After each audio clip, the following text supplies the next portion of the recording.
खुदावंद यीशु मसीह के अजीम और बाबरकत नाम में इवेंजलिस्ट किरण कॉन्स्टेंटाइन की तरफ से आप सबको सलाम। मैं खुदावंद की नहायती शुक्रगुजार हूँ कि खुदावंद ने आज ये फ़ज़ल बख्शा और ये मौका फ़राहम किया कि आज मैं पैगाम इलाही में आप सबके साथ कलाम को शेयर करने वाली हो सकूँ। और आएँ इसी तरह कलाम मुक़द्दस में मेरे साथ देखें। ज़बूर 95 उसकी पहली और दूसरी आयत की हम कलाम मुक़द्दस में से तलावत करेंगे। ज़बूर 95 उसकी पहली और दूसरी आयत की हम कलाम मुक़द्दस में से तलावत करेंगे। आए मेरे साथ देखें कलाम मुक़द्दस में। आओ हम खुदावंद के हज़ूर नगमा सराई करें, अपनी नजात की चट्टान के सामने खुशी से ललकारें, शुक्रगुजारी करते हुए उसके हज़ूर में हाजिर हों, मज़मूर गाते हुए उसके आगे खुशी से ललकारें। खुदावंद के पाक कलाम के पढ़े और सुने जाने पर मेरे लिए और जितने इस वक्त देख रहे हैं उन सब के लिए बाइस बरकत ठहरें। आए सब अपनी आंखों को बंद कर लें। हम खुदावंद की हजूरी में दुआ करेंगे और अपने अपने लिए खुदावंद से कहेंगे कि ए खुदा तू आज इस कलाम के वसीला से मेरी ज़िंदगी में काम करना और ये फ़ज़ल बख्शना कि आज ये कलाम मेरी ज़िंदगी में कसरत से अपने जलाल को ज़ाहिर करे। कदूस कदूस कदूस खुदावंद रब्बुल फ़ौज, आसमान और ज़मीन के खालिक और मालिक, ए जलाल के बादशाह, ए लश्करों के रब, ए खुदाई अज़ीम, मैं तेरी नहायती शुक्रगुजार हूँ कि तू अज़ीम खुदा है, तू जलाली खुदा है। ए जलाल के बादशाह, इसी तरह मैं तेरी पाक हज़ूरी में दुआ गो हूँ। ए लश्करों के रब, तू आज के कलाम के वसीला से ए खुदाई कदूस बैठी हुई एक एक ज़िंदगी जो कि आज टीवी के सामने बैठी हुई है, जलाल के बादशाह तू आज उनको कसरत से इस कलाम के वसीला से बरकत बख्शना, ताकि ए खुदाए ज़ुल जलाल आज के कलाम के वसीला से उनकी ज़िंदगियों में गहरे तौर पर तेरा जलाल ज़ाहिर हो सके और ए खुदाए कदूस वो बरकत पर बरकत पाने वाले हो सकें। ए लश्करों के रब, ए खुदाए ज़ुल जलाल, मैं अपने आप को भी तेरे पाक लहू में छुपाती हूँ, तेरे रूल कुद्दस का दुगना मसा मांग लेती हूँ। ए लश्करों के रब, मेरा ईमान है कि तूने इस दुआ को सुना और कबूल किया। मांगते प्यारे बेटे यीशु मसीह के वसीला से, आमीन। आए मेरे साथ दोबारा कलाम मुक़द्दस में देखें। ज़बूर 95 उसकी पहली और 2 आयत की हम दोबारा से तलावत करेंगे। देखें मेरे साथ। आओ हम खुदावंद के हज़ूर नगमा सराई करें, अपनी नजात की चट्टान के सामने खुशी से ललकारें, शुक्रगुजारी करते हुए उसके हज़ूर में हाजिर हो, मज़मूर गाते हुए उसके आगे खुशी से ललकारें। मेरे अजीज़ों, आज जो खुदावंद ने आप सबकी रूहानी बढ़ोतरी के लिए जो टॉपिक बख्शा वो ये है, शुक्रगुजारी करने से कसरत की बरकत। शुक्रगुजारी करने से कसरत की बरकत। मेरे अजीज़ों, अभी जबकि हमने जैसे कलाम में से ज़बूर 95 उसकी पहली और 2 आयत की तलावत की, उसमें हमें लफ्ज़ शुक्रगुजारी मिलता है और शुक्रगुजारी एक बहुत अजीम मौका होता है। कैसे? वो इस तरह से कि जब हम हर एतबार से और जब हम हर जाविये से और जब हम हर तरीके से हर मौके पर जब हम शुक्रगुजारी करते हैं तो खुदा हमें कसरत की बरकत बख्शता है। खुदा हमें हर एतबार से बाकसरत बना देता है, लेकिन उस वक्त जब हम खुदावंद की हजूरी में शुक्रगुजारी करते हैं और उसकी तमाम अता करता बरक़ात को अपनी ज़िंदगी में लेते हुए नाशुक्री करने के बजाय हर वक्त अपने लबों से शुक्रगुजारी करते हैं। और वो कैसे करते हैं? जब हम हर मौके पर, हर जाविये पर जब हम मसीह खुदावंद को अपनी ज़िंदगी में लेते हैं और जब उसकी तमाम अता करता बरक़ात की शुक्रगुजारी करते हैं, तो फिर मेरे अजीज़ों, हमारी ज़िंदगी में कसरत से बरक़ात का नज़ूल होना शुरू हो जाता है। हमें कलाम मुक़द्दस में बहुत खूबसूरत मिसाल मिलती है पालूस रसूल की। वो कहता है कि हर एक बात में शुक्रगुजारी करो, क्योंकि वो खुदावंद की तरफ से है। और जब खुदावंद की बाबत वो शुक्रगुजारी होती है तो फिर मेरे अजीज़ों, खुदा बरकतों से माला माल कर देता है। आए मेरे साथ कलाम मुक़द्दस में देखें। दूसरा सलातीन 4 बाब उसकी 7 आयत। दूसरा सलातीन 4 बाब उसकी 7 आयत। कलाम मुक़द्दस में मेरे साथ देखें। दूसरा सलातीन चौथा बाप उसकी 7 आयत, तब उसने आकर मर्द खुदा को बताया, उसने कहा जा तेल बेच और कर्ज अदा कर और जो बाकी रहे उससे तू और तेरे फर्जंद गुजरान करें। मेरे अजीज़ों, इसकी अगर हम दूसरी आयत पर गौर करें तो आए मेरे साथ दोबारा देखें। दूसरा सलातीन चौथा बाप उसकी दूसरी आयत। अलीशा ने उससे कहा, मैं तेरे लिए क्या करूं, मुझे बता तेरे पास घर में क्या है। उसने कहा कि तेरी लौंडी के पास घर में एक प्याला तेल के सिवा कुछ नहीं। मेरे अजीज़ों, यहाँ पर हमें वाज़िया तौर पर मिलता है ये एक ऐसी बेवा है जिसका शौहर मर चुका था और जिसके बेटे, उसके पास बेटे थे, लेकिन कर्जदार जो थे, जो कर्ज लेने वाले थे, वो जब इसके घर में आए, वो उन्होंने देखा कि इसके घर में कुछ नहीं है, तो वो इसके बेटों को लेकर जाना चाहते थे। लेकिन उस वक्त इसकी सोच में ये बात आई कि क्यों ना मैं ये जो मेरी प्रॉब्लम है, ये जो मेरी ज़िंदगी में इशू है, क्यों ना जाकर मैं खुदा के खादिम मर्द खुदा से इस बात को शेयर करूं। और जब उसने इस बात को जाकर अलीशा नबी के साथ शेयर किया तो मेरे अजीज़ों, आए दोबारा मेरे साथ देखें 7वीं आयत। तब उसने आकर मर्द खुदा को बताया, उसने कहा जा तेल बेच और कर्ज अदा कर और जो बाकी रहे उससे तू और तेरे फर्जंद गुजरान करे। कैसे? जब वो हालांकि वो बेबस हो चुकी थी, वो उसका ईमान जो था वो डगमगा चुका था, वो बेएतकाद हो चुकी थी, क्योंकि वो जानती थी कि मेरे घर में एक प्याला तेल के सिवा कुछ भी नहीं। जब लफ्ज़ सिवा यूज़ होता है तो इसके मायने होते हैं कि हम बेईमान हो जाते हैं, हमारी ईमान में कमज़ोरी आ जाती है, हम डगमगा जाते हैं, क्योंकि हम इस बात को लेकर चल रहे होते हैं कि मेरी ज़िंदगी में तो सिर्फ़ इन चंद चीज़ों के अलावा कुछ भी नहीं है। तो उसने मर्द खुदा से भी यही कहा, अलीशा नबी से भी यही कहा कि मेरे पास एक प्याला तेल के अलावा कुछ भी नहीं है, तो मैं कर्ज कैसे अपना अदा कर सकती हूँ। लेकिन मेरे अजीज़ों, जब उसने अलीशा के साथ इस बात को शेयर किया तो उसके शेयर करने के बायस ऐसा हुआ कि जब उसने उस तेल को वो उसके पास लेकर आई और उसने उसको ब्लेस किया, और जब उसने उसको ब्लेस किया तो उसने क्या कहा कि तू कर्ज अपना अदा कर दे, और जब अदा कर लेगी तो जो बाकी बच जाएगा तूने उसी में क्या करनी है, शुक्रगुजारी करनी है। और मेरे अजीज़ों, उसने मर्द खुदा की बात को अपनी ज़िंदगी में ले लिया और इस बात पर ईमान रखा और एतकाद रखा। और जब उसने एतकाद रखा और जैसे ही मर्द खुदा ने उससे ये बात कही तो मेरे अजीज़ों, उसने अपनी उस बात को अपनी ज़िंदगी में लिया, और जैसे ही लिया तो उसने क्या पाई, कसरत की बरकत पाई। उसने कर्ज भी अदा कर दिया, उसने हर एतबार से वो उन तमाम परेशानियों में से बाहर निकल गई। कैसे? जब उसने खुदा के खादिम के साथ अपना कनेक्शन रखा, उसके साथ वो कनेक्ट रही, और जब उसने अपनी बात को मर्द खुदा के साथ शेयर किया तो फिर मेरे अजीज़ों, खुदा ने उसके बेटों को भी बचा लिया, खुदा ने उसके घर में हर तरह की बरक़ात को भी भेजना शुरू कर दिया, और खुदा और क्या किया, वो शुक्रगुजारी करती रही।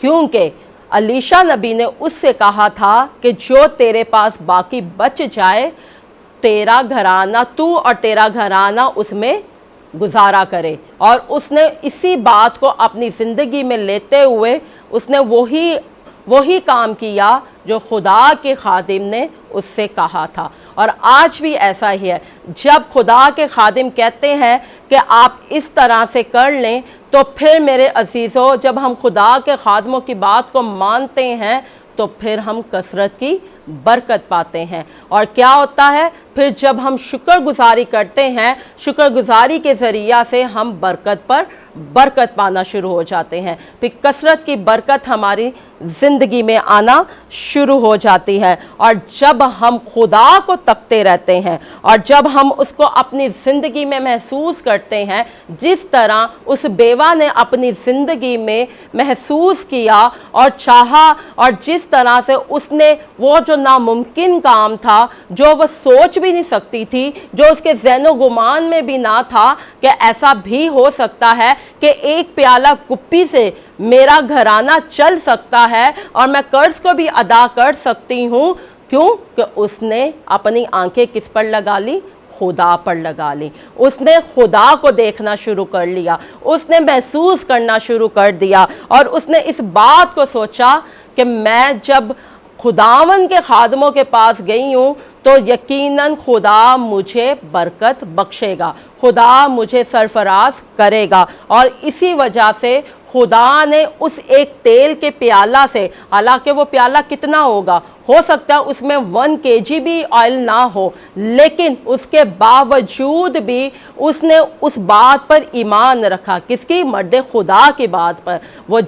वो उसने तजर्बा इस बात का हासिल किया कि अगर मैं इसकी बात पर ईमान लाती हूँ या भरोसा रखती हूँ तो उसका मतलब है कि मैंने मसीह खुदावंद को अपनी ज़िंदगी में ले लिया है, मसीह खुदावंद मेरी जिंदगी में है। इसी तरह आए मेरे साथ आगे देखें ज़बूर 34 उसकी 10 आयत। ज़बूर 34। बब्बर के बच्चे तो हाजतमंद और भूखे होते हैं, पर खुदावन के तालिब किसी नेमत के मोहताज ना होंगे।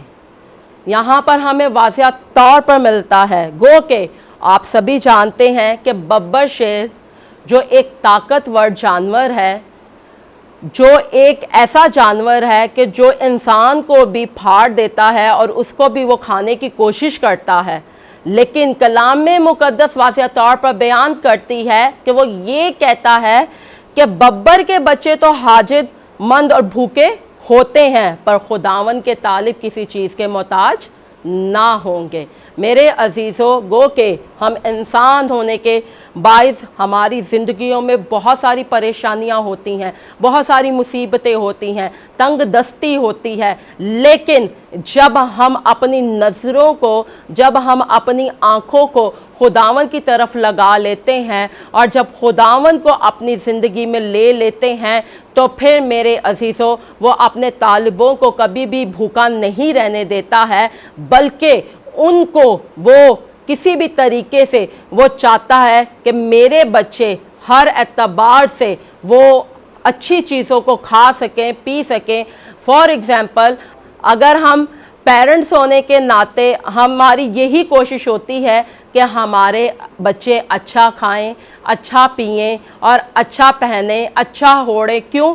क्योंकि हम अपने बच्चों को परेशान नहीं देख सकते, हम अपने बच्चों को दुखी नहीं देख सकते। इसी तरह जैसे हम अपने बच्चों को दुखी नहीं दे सकते, इसी तरह हमारा जिंदा खुदावंद हमें भी दुखी होते हुए नहीं देख सकता, हमें भी किसी चीज़ का मोहताज होते हुए नहीं देख सकता, हमें भी परेशान होते हुए नहीं देख सकता। इसलिए हमें ये मिसाल मिलती है कि जानवर, हालांकि वो एक जानदार चीज़ है, वो भी एहसास रखता है, उसको भी पता है कि मेरे बच्चे हैं, मैंने इनको खाना खिलाना है, अगर मैंने इनको खाना ना खिलाया तो ये मर जाएंगे, ये भूखे रह जाएंगे, ये इस दुनिया में नहीं रहेंगे। लेकिन बाइबल बयान करती है कि वो कहता है, ज़बूर नवीस फरमाता है कि बब्बर शेर के बच्चे तो भूखे रह सकते हैं, लेकिन जब हम खुदावंद यसु मसीह के तालिब होते हैं तो फिर हमें वो अच्छी अच्छी चीज़ों से रजाता है,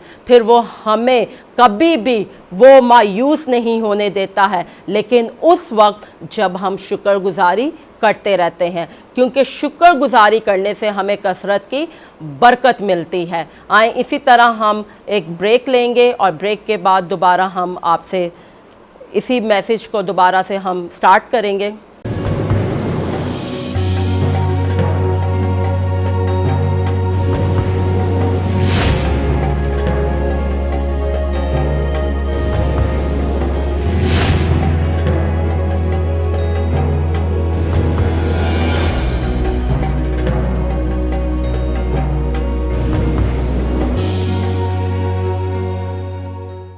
वेलकम बैक।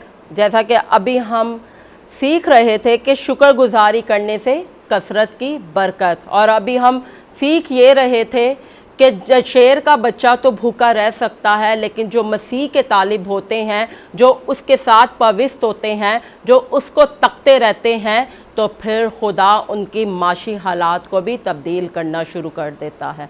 वो हर एतबार से उनको बरकत पर बरकत देना शुरू कर देता है। आए मेरे साथ दोबारा देखें मत्ती 14 बाब उसकी 13 आयत से लेकर हम 21 आयत तक कलाम मुकद्दस में देखेंगे। मत्ती 14 बाब 13 आयत से 21 आयत तक। जब यीशु ने ये सुना तो वहाँ से कश्ती पर किसी वीरान जगह को रवाना हुआ, और लोग ये सुनकर शहर शहर से पैदल उसके पीछे गए।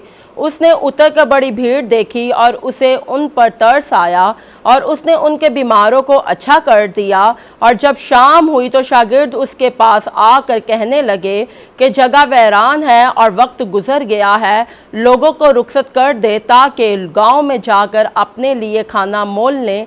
यीशु ने उनसे कहा, इनका जाना ज़रूर नहीं, तुम ही इनको खाने को दो। उन्होंने उससे कहा कि यहाँ हमारे पास 5 रोटियों और 2 मछलियों के सिवा और कुछ नहीं। उसने कहा, वो यहाँ मेरे पास ले आओ। और उसने लोगों को घास पर बैठने का हुक्म दिया। फिर उसने वो 5 रोटियां और 2 मछलियां लीं और आसमान की तरफ देखकर बरकत दी और रोटियां तोड़कर शागिर्दों को दी, और शागिर्दों ने लोगों को, और सब खाकर सैर हो गए। और उन्होंने बचे हुए टुकड़ों से भरी हुई 12 टोकरियां उठाईं, और खाने वाले औरतों और बच्चों के सिवा 5000 मर्द के करीब थे। मेरे अजीज़ों, यहाँ पर हमें बहुत खूबसूरत मिसाल मिलती है। खुदावंद यीशु मसीह जब अपनी खिदमत का आगाज़ कर चुके थे, तो उस वक्त जब खुदावंद ने देखा कि यहाँ पर भीड़ है, तो वो वहाँ पर रुक गया और वहाँ पर बहुत सारे बीमारों को अच्छा किया, बहुत सारी ज़िंदगियों में काम हुआ और खुदा ने अपने जलाल को ज़ाहिर किया।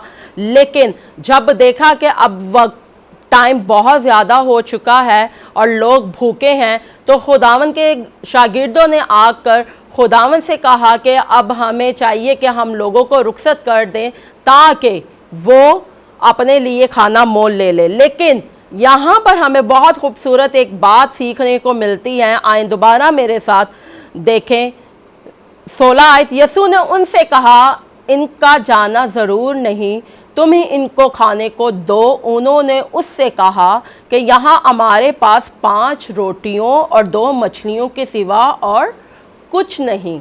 मेरे अजीज़ों, यहाँ पर भी अगर हम लफ्ज़ सिवा को देखें, तो अगर हम सलातीन में भी देखें, तो हमें वो औरत जो बेवा थी, जब वो भी अपने खादिम के पास गई, मर्द खुदा के पास गई, तो उसने भी ये लफ्ज़ यूज़ किया। उसने भी ये कहा कि मेरे पास एक प्याला तेल के सिवा कुछ भी नहीं। मतलब उसका भी ईमान क्या हो गया?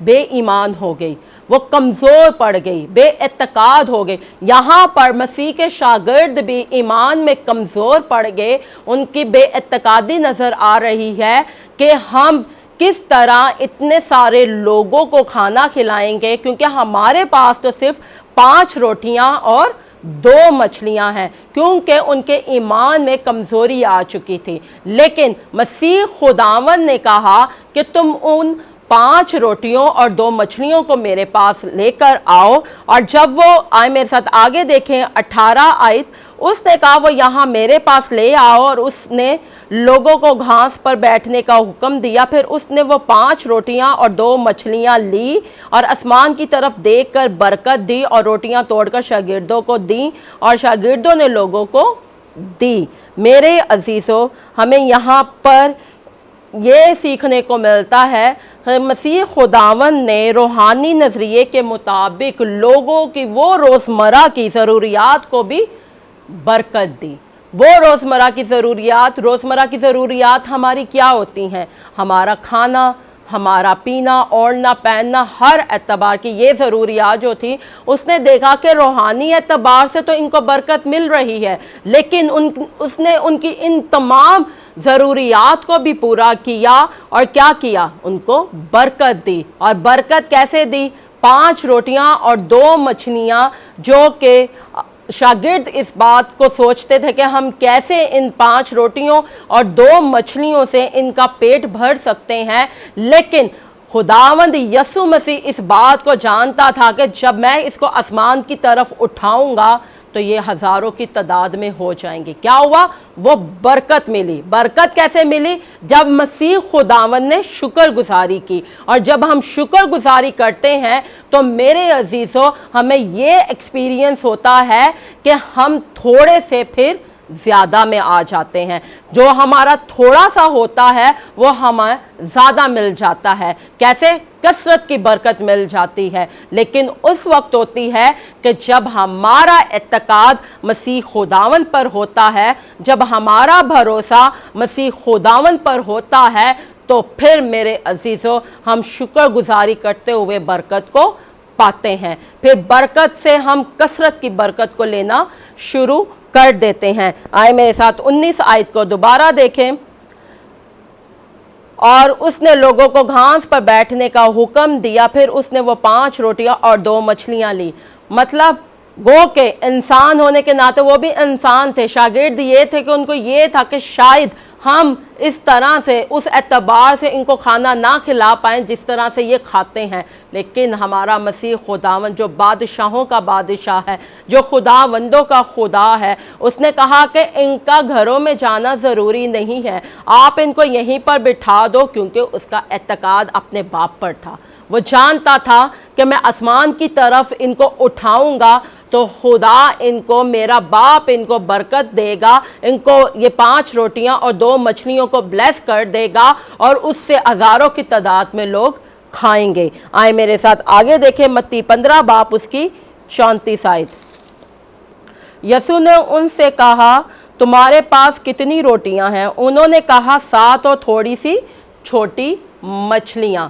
मतलब मेरे अजीज़ों, जब भी, जहाँ पर भी शागिर्दों का एतकाद कम हुआ, जहाँ पर भी ईमान जब हमारा डगमगा जाता है, हम कमज़ोर हो जाते हैं, तो हम बरकत नहीं पा पाते हैं। क्यों? क्योंकि हम शुक्रगुजारी नहीं करते हैं। अगर हमारे पास कम हो तो हमारे मुंह में ये अल्फाज होते हैं कि इसमें मैं क्या शुक्रगुजारी करूं, इससे तो मेरे घर का भी नहीं चलता है, इतने पैसे नहीं होते कि मैं अपने बच्चों की ज़रूरियात को पूरा कर सकूं।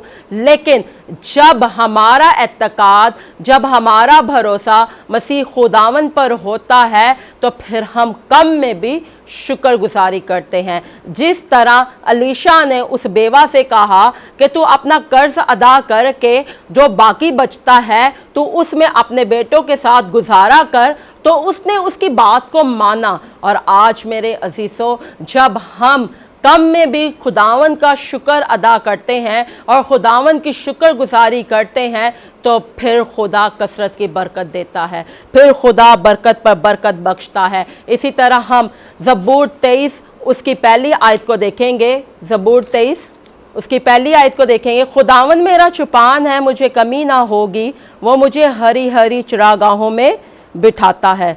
क्या ही खुशनुमा ये बात है कि हम अपने घर में उस चुपान को रखते हैं या दावत देते हैं। चुपान कौन? हमारा जिंदा खुदा। जब हम उसको अपने घर में दावत देते हैं और जब उसको हम अपने घर में रखते हैं, तो फिर मेरे अजीज़ों, वो किसी भी तरह से कमी नहीं आने देता है, बल्कि हर वक्त वो हमारे साथ, हमारी उन तमाम चीज़ों में हमें मदद करता है और हमें बरकत पर बरकत देता है। लेकिन उस वक्त जब हम शुक्रगुजारी करते हैं, जब हम खुदावन की हजूरी में खुदावन के नाम को और उसको तकते रहते हैं, तो फिर खुदा थोड़े को भी ज़्यादा कर देता है, फिर खुदा थोड़े में भी बरकत दे देता है। आए सब अपनी आंखों को बंद कर लें और यकीनन आप सब ने इस मैसेज के वसीला से बरकत पाई होगी। आए हम दुआ करें। अगर कोई बीमार है और वो चाहता है कि उसके लिए दुआ हो, तो वो अपनी आँखों को बंद कर ले और मैं उनके लिए स्पेशली खुदावंद की हजूरी में दुआ करूँगी कि खुदा उनकी ज़िंदगियों में गहरे तौर पर अपने जलाल को ज़ाहिर करे। कदूस कदूस कदूस खुदावंद रब्बुल अल्फाज, आसमान और ज़मीन के खालिक और मालिक है, जलाल के बादशाह, ए लश्करों के रब, ए खुदाए कदूस, ए खुदाए अज़ीम, मैं तेरी पाक हजूरी में दुआ गो हूँ।